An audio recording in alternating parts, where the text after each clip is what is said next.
Good morning, everyone. Welcome to Tuesday Tea Time. I'm here with Atlas, and I'm sitting a little bit at a distance from him today. And Ari's just down there.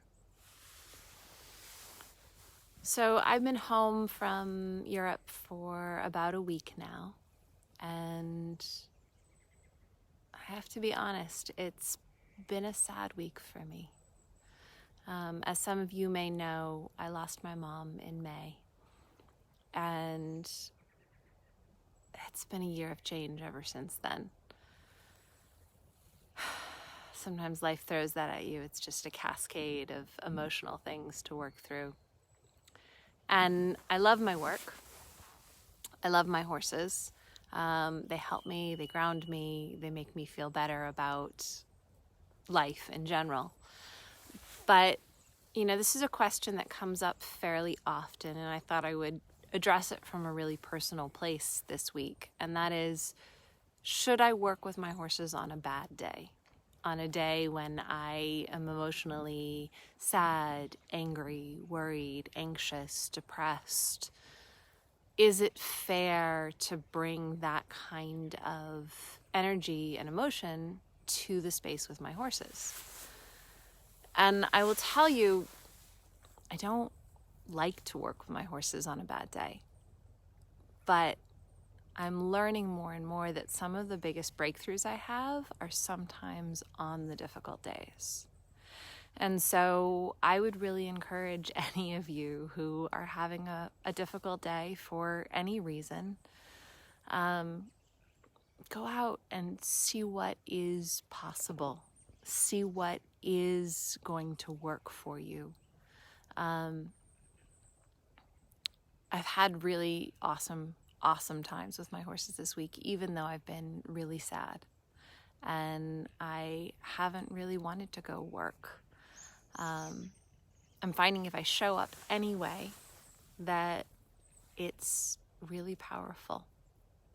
So, for instance, I was just a few minutes ago out in the pasture working with my gelding Ocasio, and he doesn't love it when I touch him. So I thought, well, let's just do the easier work today. Let's do all the work that's not touching. And so I worked around him, and I got to a place where he felt really calm and comfortable and relaxed, and he had a big deep breath and everything felt good. And I know he really likes to reach out and touch me with his nose. So I offered him my hand because it's something easy. And he reached out and he touched me with his nose and he nickered to me. And I don't think he's ever done that before. And I said goodbye and I walked out of the pasture, and he followed me all the way back to the gate. And that's not normal either, particularly because I just opened the pasture to the new lush green grass that, he should be obsessed with grazing right now, not with following me. But he did. And that feels very special.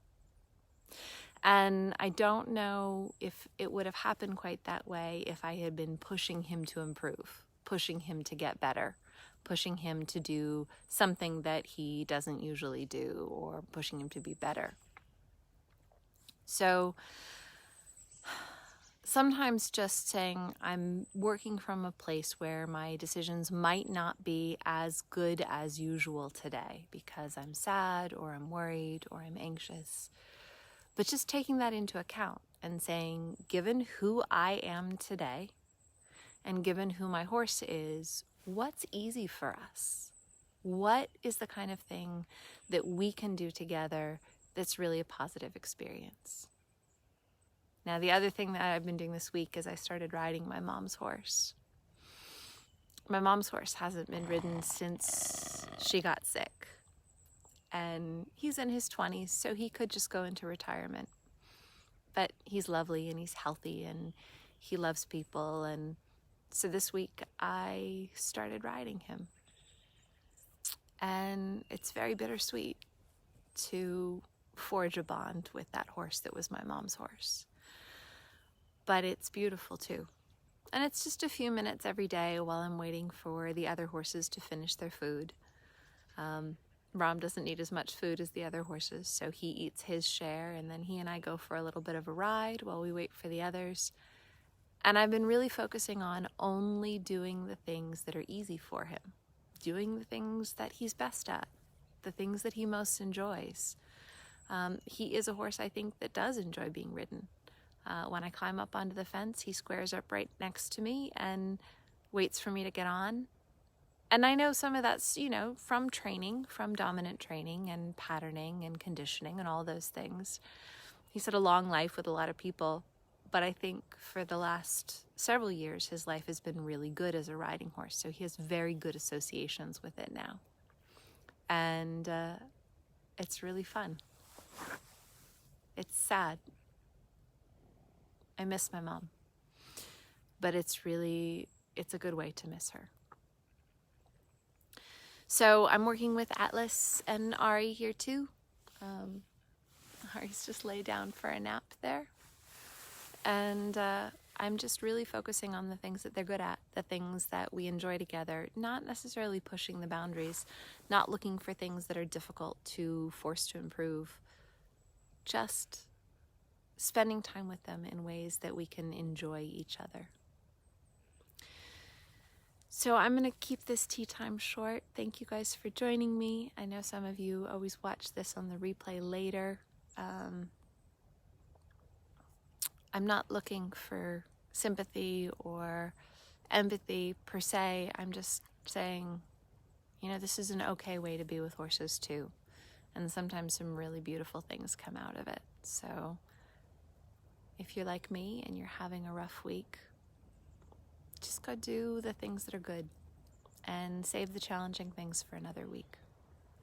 So those are my thoughts for Tuesday Tea Time, and I hope you guys have a wonderful week, and I will see you next week.